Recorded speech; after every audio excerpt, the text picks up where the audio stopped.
1952년 겨울 미국 에버렛 스완슨 목사님이 이제 차가운 새벽 거리를 걷던 중에 길가에 널려진 쓰레기 더미를 군용 트럭으로 던지는 인부들을 만나게 됩니다.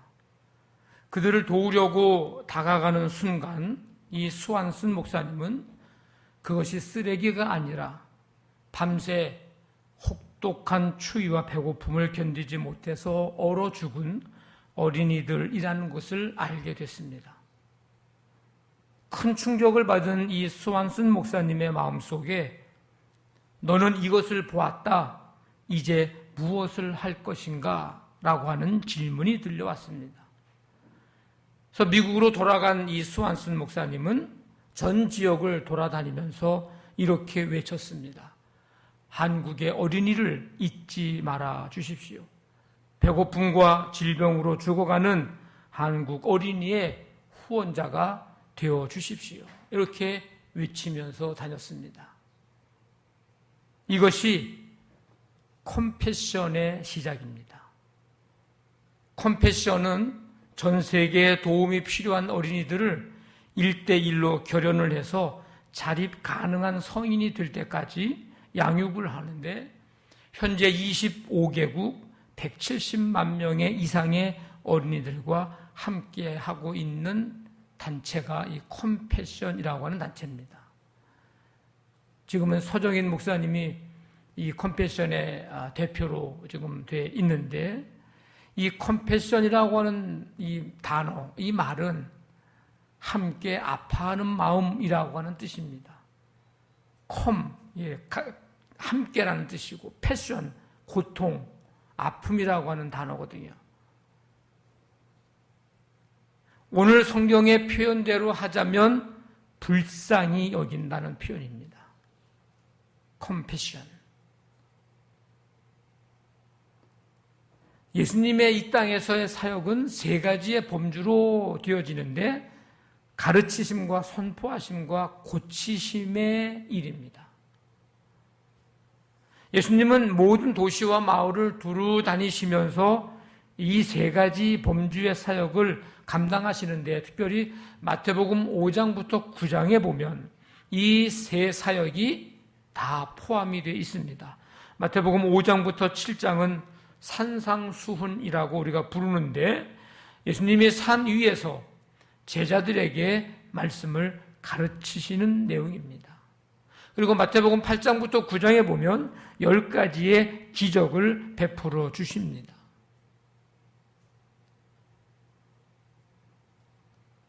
추수를 위해서 일꾼을 구하라는 오늘 말씀과 10장의 12제자를 이제 부르신 이 모든 사역도 이 사역을 염두에 둔 것을 알 수 있습니다. 가르치시고 선포하시고 고치시게 하려고 부르시는 주님의 부르심의 사역입니다. 이런 예수님의 이 복음 사역의 기초, 예수님의 복음 사역의 근원은 무엇이었을까? 그것은 바로 긍휼입니다. 긍휼.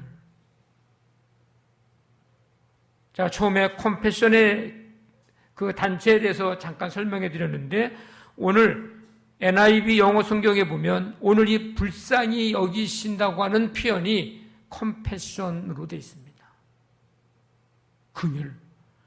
갈 길을 찾지 못하고 헤매는 양과 같은 무리들에 대한 긍휼. 36절에 보면 무리를 보시고 불쌍히 여기시니 이는 그들이 목자 없는 양과 같이 고생하며 기진함이라.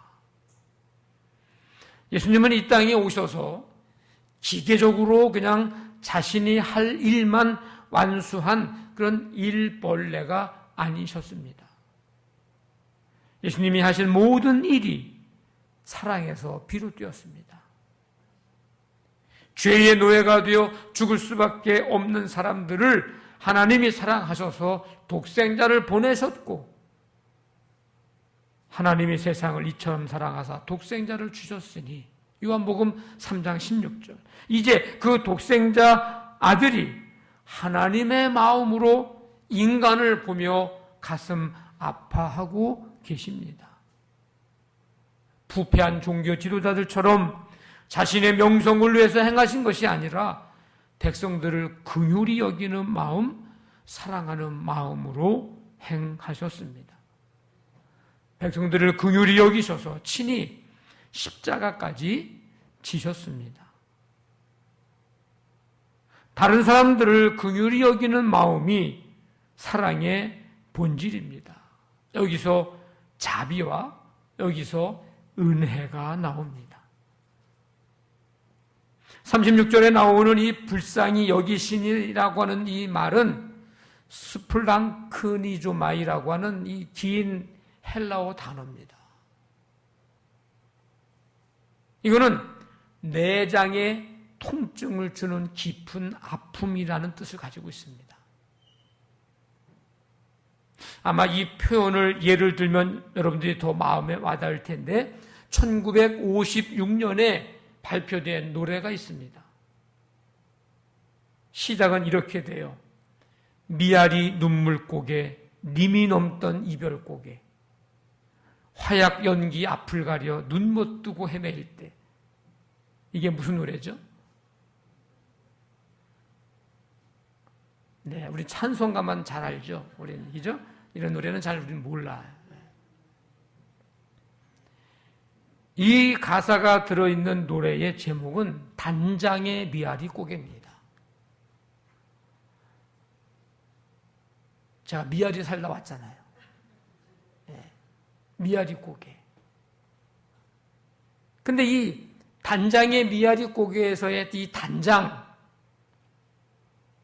끈을 단자, 여기 장기할 때 이 장자거든요.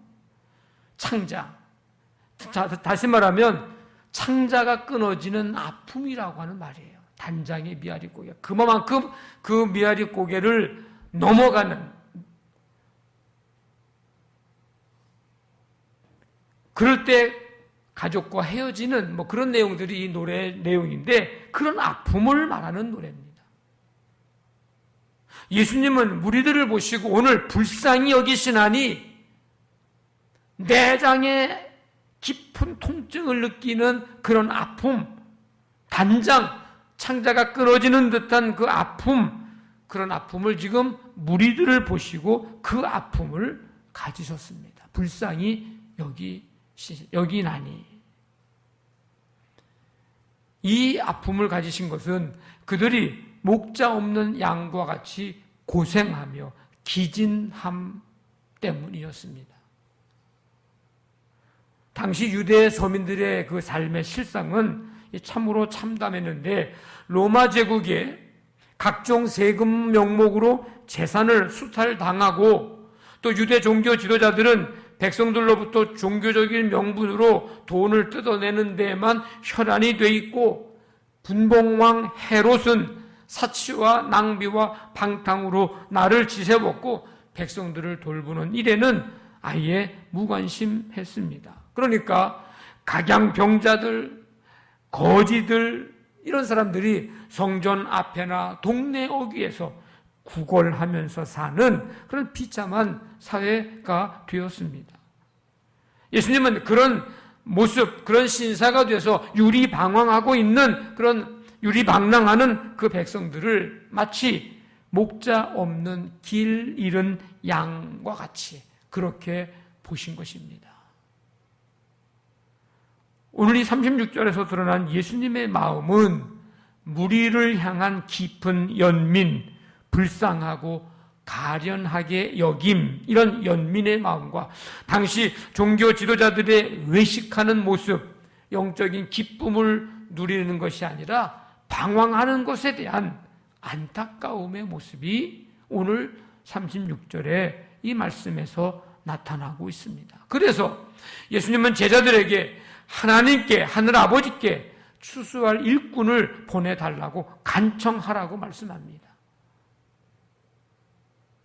추수할 것은 많되 일꾼이 적으니 이 유리 방황하는 이 목자 없는 양 같은, 길 잃은 양 같은 이런 무리들이 많은데, 근데 일꾼이 적다. 그러니 추수하는 주인에게 청하여 추수할 일꾼들을 보내주소서 하라. 이 땅에 대한 예수님의 마음은 긍휼입니다. 이 세상을 향한 예수님의 마음은 긍휼입니다. 마태복음 14장에 보면 오병이어로 5,000명을 먹이는 기적이 나오는데, 거기 말씀해 보니까 예수께서 나오사 큰 무리를 보시고 불쌍히 여기사.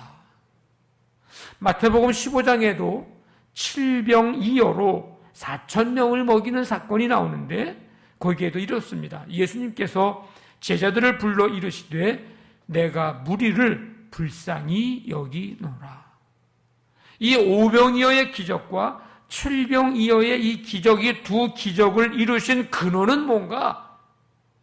그것은 불쌍히 여기심이었습니다. 예수 그리스도의 긍휼입니다. 하나님은 이스라엘 민족에게 적극적으로 긍휼을 베푸셨는데, 출애굽기 2장에 보니까 여러 해 후에 애굽 왕은 죽었고 이스라엘 자손은 고된 노동으로 말미암아 탄식하며 부르짖으니 그 고된 노동으로 말미암아 부르짖는 소리가 하나님께 상달된지라. 하나님이 그들의 고통 소리를 들으시고 아브라함과 이삭과 야곱에게 세운 그의 언약을 기억하사 하나님이 이스라엘 자손을 돌보셨고 하나님이 그들을 기억하셨더라. 출애굽기 2장에 나오는 말씀입니다. 여기서 하나님의 긍휼, 하나님께서 베푸신 긍휼의 모습이 나오는데, 하나님은 이스라엘 백성들의 그 신음소리를 들으셨습니다. 하나님의 긍휼입니다. 하나님은 하나님께서 하신 아브라함, 이삭, 야곱에게 약속하시고 세웠던 그 언약을 하나님이 기억하셨습니다. 가나안 땅, 약속의 땅에 들어가게 하시는 그 언약, 그 땅을 주시겠다고 하는 그 약속이죠. 하나님은 이스라엘 백성들의 고통을 내려다보며 이제 그 백성들을, 내 마음을 동정하시는 하나님이심을, 그 긍휼의 모습을 오늘 볼 수 있습니다. 그리고 그들을 구하기 위해서 이제 하나님은 그들에게 모세라고 하는 한 사람, 그 지도자를 이스라엘 백성들에게 보내십니다. 그래서 출애굽의 역사를 이루셨습니다. 하나님의 베푸신 긍휼의 모습입니다. 그럼 오늘 우리를 향한 예수님의 마음은 무엇일까? 역시 우리를 향한 예수님의 마음도 긍휼입니다. 우리가 죄와 허물로 죽을 수밖에 없었지만 구원받은 것은 다름이 아닌, 다른 그 어떤 것이 아닌 풍성하신 하나님의 긍휼하심 때문이었습니다. 에베소서 2장에 보니까 긍휼이 풍성하신 하나님이 우리를 사랑하신 그 큰 사랑을 인하여 허물로 죽은 우리를 그리스도와 함께 살리셨고, 우리가 거듭나고 새로운 삶을 살게 된 것은 의로운 행위가 있어서가 아니라 오직 하나님의 긍휼하심 때문이었습니다. 디도서 3장에 보니까 우리를 구원하시되 우리가 행한 바 의로운 행위로 말미암지 아니하고 오직 그의 긍휼하심을 따라 중생의 씻음과 성령의 새롭게 하심으로 하셨나니. 우리를 향하신 이 하나님의 긍휼하심이 없었다면 예수님의 성육신 사건, 육신의 몸을 입고 이 땅에 오신 이 성육신 사건, 구유에 누운 우리 아기 예수님, 십자가에 달리신 예수님, 그리고 부활하셔서 주님이 계시지 않은 그 빈 무덤, 이것은 아마 없었을 것입니다. 마태복음 9장까지 보면 예수님이 사역의 주체가 되십니다. 그러나 10장 이후를 보면 이제 제자들이 사역의 주체가 됩니다. 예수님이 제자를 부르시고 그들에게 자신이 하던 일을 동일한 사역을 이제 맡기시는 겁니다. 제자들이 앞으로 해야 할 일은 뭐예요? 10장 1절에 보니까 귀신을 쫓아내는 일, 모든 병과 모든 약한 것을 고치는 일. 예수님이 이런 일을 행할 수 있도록 권능도 함께 주셨습니다. 예수께서 12 제자를 부르사 더러운 귀신을 쫓아내며 모든 병과 모든 약한 것을 고치는 권능을 주시니라. 예수님의 이 복음사역의 기초와 근원이 긍휼이고 이 땅과 세상을 향한 예수님의 마음이 긍휼이라고 한다면 오늘 우리가 품어야 할 마음, 우리가 닮아야 할 마음도 바로 예수님의 이 마음 긍휼입니다. 왜 이 예수님의 마음 긍휼을 우리가 품어야 할까? 이게 결코 쉬운 일이 아니라 힘든 일이라는 것을 우리가 너무나도 잘 아는데, 이렇게 사는 것이 힘든 일이라는 것을 너무나도 잘 아는데 왜 그럼에도 불구하고 우리는 이 예수님의 긍휼의 마음을 품어야 할까? 우리의 인격을 드러내기 위함이 아닙니다. 내가 긍휼을 베풀므로 인해서 내가 괜찮은 사람임을 보여주기 위함도 아닙니다. 누군가보다 내가 잘났음을 나타내고자 함도 아닙니다. 유명해지고자 함이나 성취감을 느끼면서 그 성취감을 누리고자 함도 아닙니다. 우리가 예수님의 이 긍휼의 마음을 품어야 하는 이유는 한 가지예요. 복음 사역을 위해서입니다. 증인이 되어야 하기 때문입니다.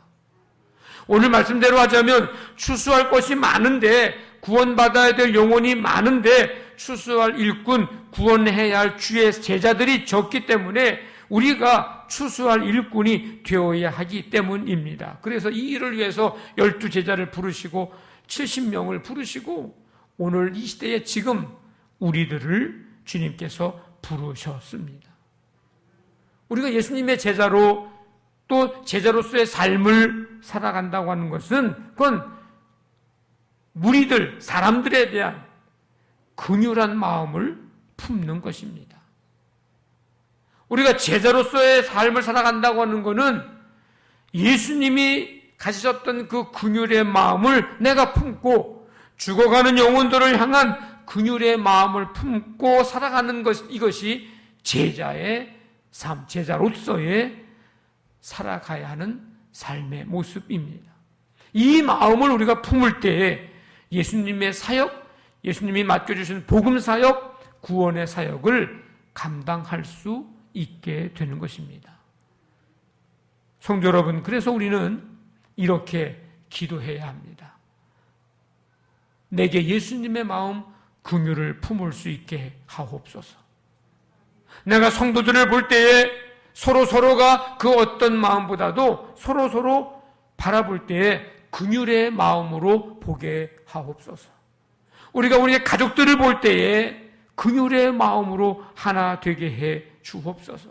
우리가 이웃들을 볼 때에 그 어떤 다른 목적으로 우리가 그 이웃을 대하고 만나는 것이 아니라 하나님께서 우리를 향해 가지셨던 그 긍휼의 마음과 눈으로 우리의 이웃을 보게 하옵소서. 하나님, 이 나라 이 민족에 긍휼을 베풀어 주시옵소서. 우리는 이렇게 기도해야 합니다.